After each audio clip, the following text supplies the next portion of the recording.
Welcome to the deep dive. Today we're heading way north, exploring a really iconic spot, Nordkapp, the North Cape of Norway.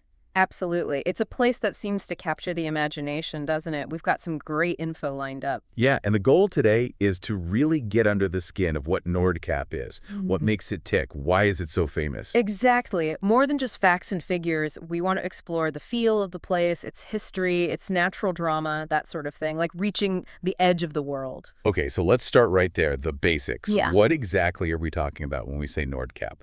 Okay, so Nordkapp or Davenjarga in northern it's essentially a cape, a headland. Right. It's on the northern coast of this island called Magerea, way up in Finnmark County, northern Norway, really far north. And it has this huge reputation, doesn't it? Like the northernmost point of Europe you can drive to. That's the popular idea, yeah. And it's partly true. The E69 highway, this major European route, actually finishes right there. So it is the end of the road, Europe's northernmost public road, which is pretty amazing, but strictly speaking geographically, it's a bit more complex. Ah, okay. We'll probably circle back to that complexity then, but first, paint a picture. You arrive at Nordkapp. What hits you first? What does it look like? It's dramatic, definitely dramatic. You're standing on top of this massive cliff. It's 307 meters high. Whoa. Yeah, sheer drop in places. And it's a big, flat plateau on top, looking out north over the Barents Sea. Just endless sea. Gives you that edge of the world feeling you mentioned. It really does. And I gather there's more than just the view up there. There's a building. Yes, absolutely. Right on the plateau, there's the North Cape Hall. It's the visitor center, built back in 1988. And what's inside? Is it just a shelter? Oh, no, it's much more. It's got a cafe, a restaurant. Imagine eating with that view, a post office souvenir shop, naturally, and also a small museum and a video cinema, which actually gives you a lot more context about the place. It's quite well set up. So a proper destination facility. Okay, let's get specific on location. Where on the map is this cliff? Can you give us the coordinates? Sure. It's roughly 71 degrees, 10 minutes, 21 seconds north latitude, Okay. and 25 degrees, 47 minutes, 4 seconds east longitude. Think about that latitude 71 north. You're only about 2,100 kilometers from the North Pole. That really puts it in perspective. Seriously far north. Now, about that northernmost point thing you mentioned earlier, let's clarify that. If Nordkapp isn't the most northerly point, what is? Right. So still on the same island, Magerea, there's another cape called Nuvsfjelledin, Okay. and that one actually juts out about 1,450 meters further north than Nordkapp. Ah, so Nordkapp is beaten by its neighbor? On the island, yes. And if you're talking about mainland Europe, the actual northernmost point is Cape Nordkapp or Kinnarodden. That's actually a bit south and east of Nordkapp. I see. So Nordkapp is the famous one, the accessible one, the end of the road, but not technically the absolute northernmost land point. Exactly. That sums it up pretty well. What about the water? That vast sea you look out onto. What bodies of water meet there? That's another interesting geographical feature. Nordkapp is basically the point where the Norwegian Sea, which is, part of the Atlantic, meets the Barents Sea. Which is part of the Arctic Ocean. Precisely. So it's a major dividing line between these huge ocean systems. Fascinating. And being that far north, the light must be, well, extreme. Tell us about the midnight sun. Oh, it's incredible. From about mid-May, say the 14th, right through to the end of July, the 31st, the sun just doesn't set. It dips down towards the horizon around midnight, maybe lowest between 12.14 and 12.24 a.m. But never actually goes below. Nope. Never fully sets. 24 hours of daylight. It's quite something to experience. I can only imagine. Now, you'd think being that close to the North Pole, it would be unbelievably cold, maybe frozen year-round. What's the climate actually like? It's surprisingly, well, mild might be pushing it, but it's milder than you'd expect for that latitude. It's classed as subarctic. Okay. Why is that? The Gulf Stream. Or, more accurately, the North Atlantic Current, an extension of it. This relatively warm water flows up the Norwegian coast and keeps the sea ice-free, even in winter. Really? Ice-free ports that far north? Yep. And that warmth influences the air temperature, too. It means winters are much less severe than, say, inland Siberia or northern Canada at the same latitude. It also supports really rich fisheries. Wow, the power of ocean currents. Yeah. So, if the climate is moderated, what about plants?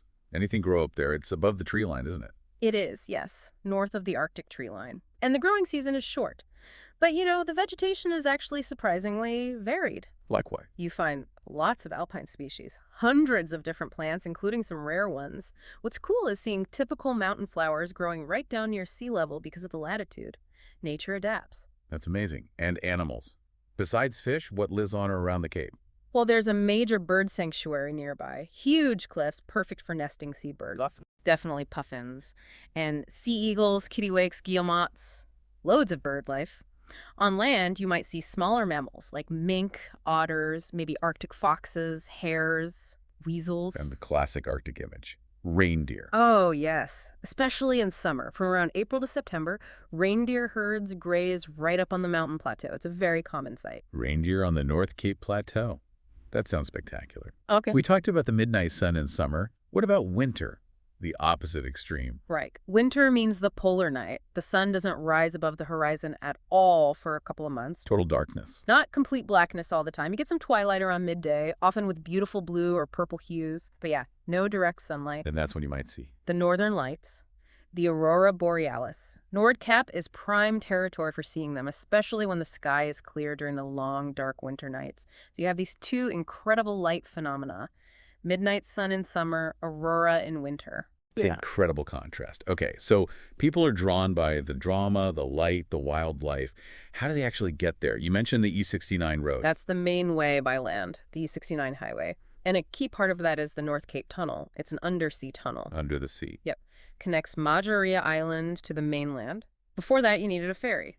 So the tunnel made a huge difference for accessibility by car or bus.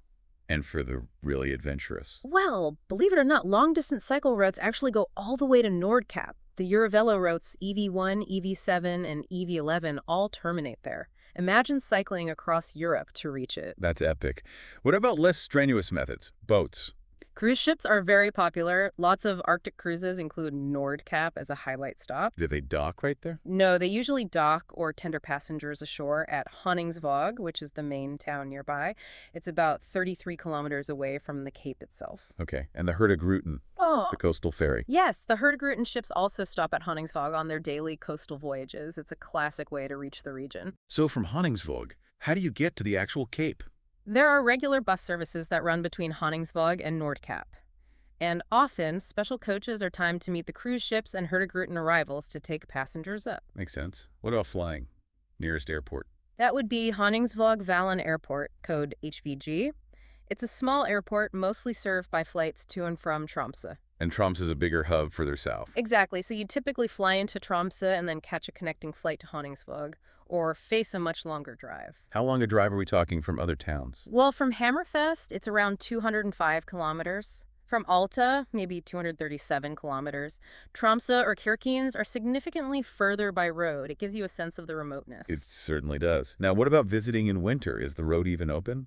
It is, remarkably, but it requires serious preparation. Expect heavy snow, potential for strong winds, and icy conditions. So not for the faint-hearted. You need a car properly equipped for winter. Good winter tires are essential. Sometimes chains might be needed. And the very last stretch of road up the mountain to the Cape itself. Yes. Sometimes, under severe conditions, it's only open to traffic driving in organized convoys led by a snowplow. Wow, convoys. Yeah. But generally, they work hard to keep the E69 open. It used to be the only E-route in Europe that closed completely for winter, but not anymore. It's quite an achievement. It really is. So this place has obviously drawn people for a long time. How did it even get its name? And when did tourism start? The name North Cape was actually given by an English explorer, Stephen Burrow, back in 1553. He was searching for the Northeast Passage to Asia. 1553, so the name is quite old. It is. But tourism, as we know it, really took off much later, in the late 19th century. A big boost came after King Oscar II. He was king of both Norway and Sweden, then visited in 1873. A royal visit always helps. Absolutely. And coastal steamship services were becoming more reliable. Plus, tour operators like Thomas Cook started organizing trips. Suddenly, it became a feasible, if still adventurous, destination. I read something about early tourists having to climb up.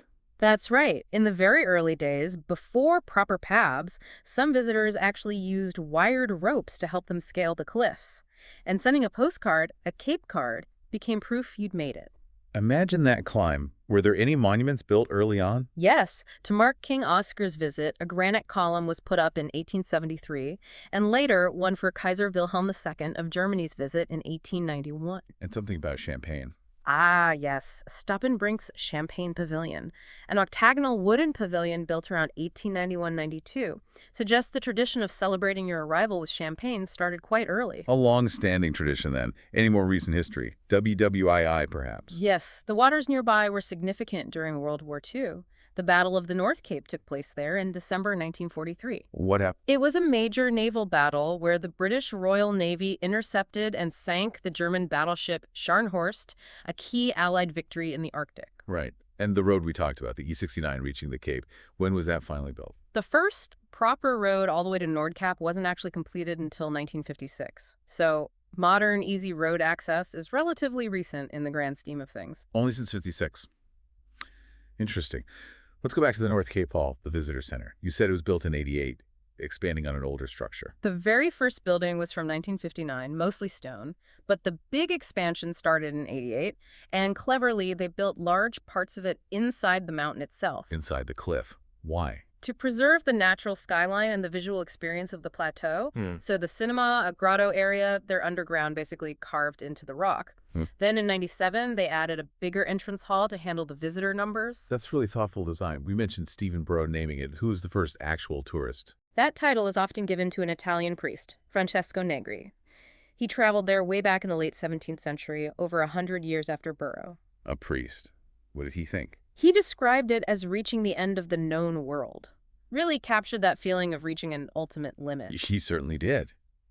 But King Oscar's visit in 1873 was the real tourism trigger. Yes, that and the first cruise ship passengers arriving just 2 years later, in 1875. That's when things really started moving, and that champagne tradition got cemented. And the Globe Monument, the big metal sphere everyone takes photos with. Ah, the globe, yes. It's become the absolute symbol of Nordkapp, hasn't it? Marks the spot, signifies reaching this northernmost accessible point of continental Europe. It's a powerful focal point for photos, sure, but also just for standing there and taking it all in. Right. There's another monument, too, isn't there? Something about children. Yes, the Children of the Earth Monument. It's quite touching, actually. It consists of 7 large circular reliefs based on drawings made by children from different parts of the world. What do they represent? Things like cooperation, friendship, hope, joy across borders.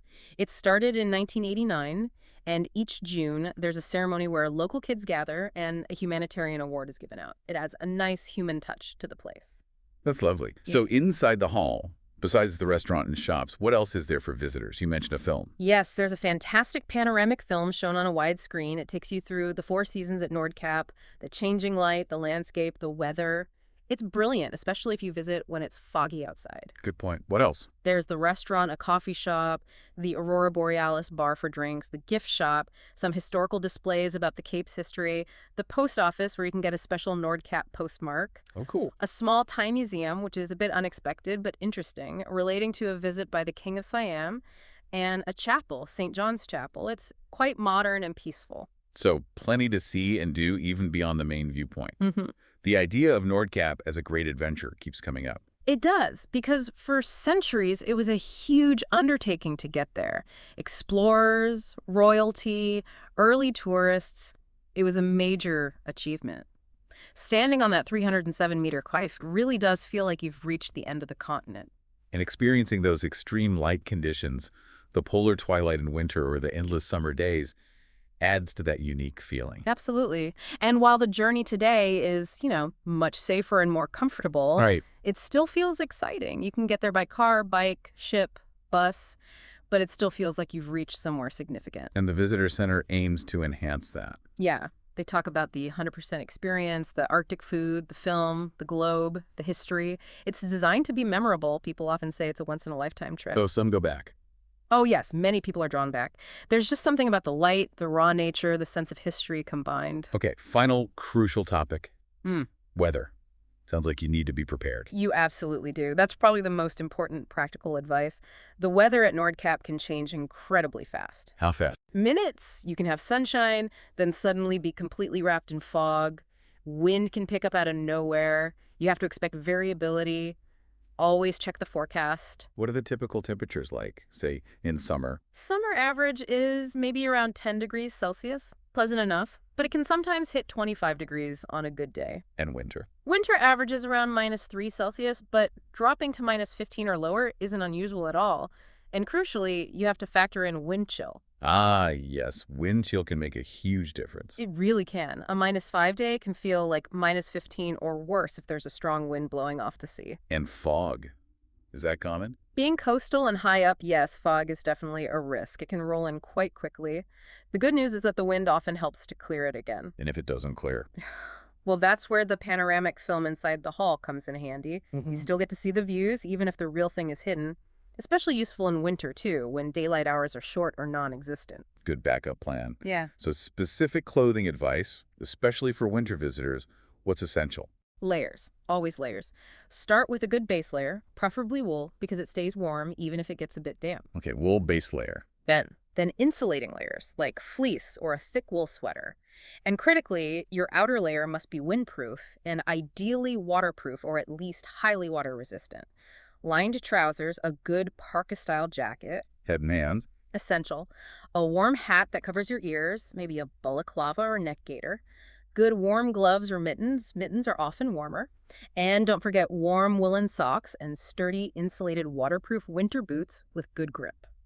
So basically, dress like you're going on an Arctic expedition. Pretty much. It's better to have too many layers you can take off than not enough, and check the forecast online. It's readily available. Be prepared. Excellent advice. Okay, so let's try and wrap this up. Nordkapp. It's this dramatic cape, the end of the E69 road, often called Europe's northernmost point, though technically Nifstjeleden and Cape Nordkin are further north. Right. A place shaped by its geography and the meeting of Atlantic and Arctic waters. Its climate is surprisingly moderated by the Gulf Stream, allowing for unique plants and rich wildlife, including those reindeer and seabirds. And dominated by extreme light phenomena, the midnight sun in summer, the polar night, and potential northern lights in winter. It's got a long history, from early explorers to becoming a major tourist destination, spurred by royal visits and made accessible by steamers, then the road and tunnel. Culminating in the modern North Cape Hall, built cleverly into the landscape, offering films, food, history, and those iconic monuments like the Globe and Children of the Earth. And while getting there is easier now, it still feels like an adventure, but one where you absolutely must respect and prepare for the rapidly changing, potentially harsh weather. Exactly. It's more than just a dot on the map, isn't it? It's this potent mix of dramatic nature, human history, and that feeling of reaching a significant edge. It really sounds like it. Which brings us to our final thought for you, our listeners.